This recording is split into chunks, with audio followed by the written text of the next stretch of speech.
Hello everyone, તો ચાલો આજે આપણે મોન્સૂન સ્પેશિયલ હેલ્ધી અને ટેસ્ટી કોર્ન અપ્પમ બનાવીએ. તો એના માટે મેં અહીંયા એક મકાઈ લઈ લીધી છે ને આ રીતે હું તેને કટ કરી લઈશ.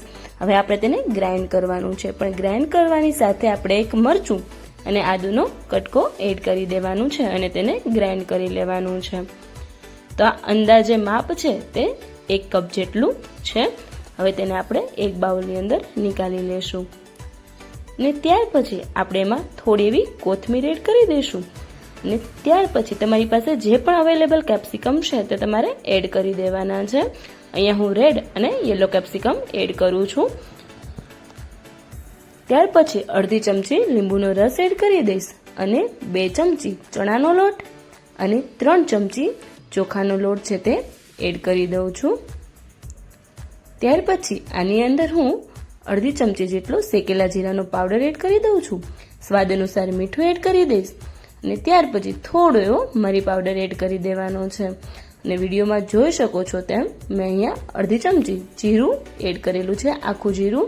અને ત્યાર પછી આપણા જે ઘરના મસાલા છે તે એડ કરી દેવાના છે. 2 ચમચી ધાણા જીરું પાવડર, અડધી ચમચી હળદર પાવડર અને થોડી એવી હિંગ એડ કરી દઈશું.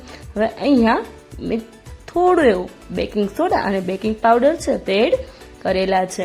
તમે એ ના હોય તો એની જગ્યાએ અડધી ચમચી ઈનો પણ એડ કરી શકો છો.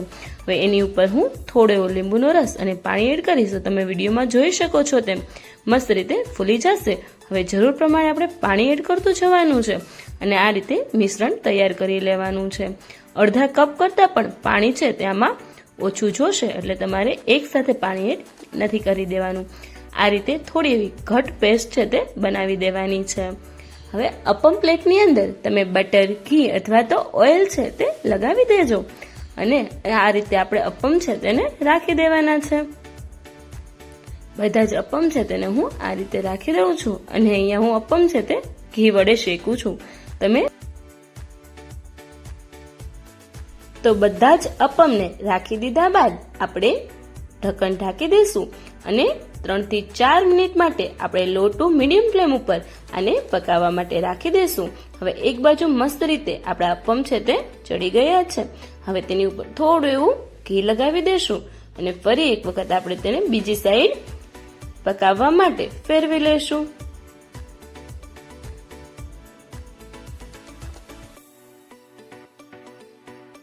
તો ખૂબ જ મસ્ત એવા અને ક્રિસ્પી એક સાઈડથી આપણા અપમ છે તે મસ્ત રેડી થઈ ગયા છે. તો હવે આપણે બીજી સાઈડ પણ એને તે જ રીતે ચડવા માટે રાખી દઈશું.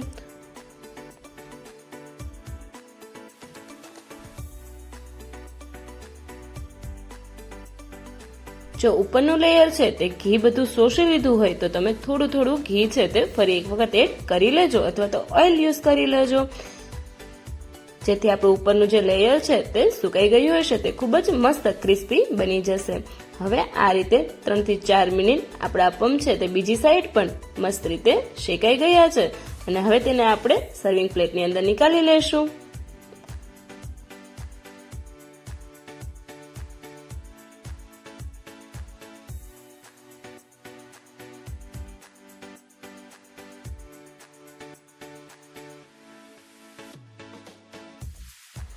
ખૂબ જ હેલ્ધી, ટેસ્ટી અને ઇન્સ્ટન્ટ બની જતા, એટલે કે 10 થી 15 જ મિનિટમાં બની જતા આપણે કોર્ન અપ્પમ છે તે બનીને રેડી થઈ ગયા છે.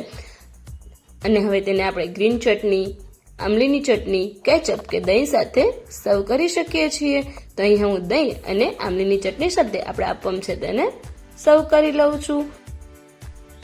તો આ રીતે આપણા અપ્પમ છે તે મસ્ત બની ગયા છે અને તમે પણ બ્રેકફાસ્ટ અથવા તો ડિનરમાં અથવા તો બાળકોના લંચ બોક્સમાં આ રીતે ખૂબ જ હેલ્ધી અને ટેસ્ટી કોર્ન અપ્પમ જરૂરથી બનાવજો.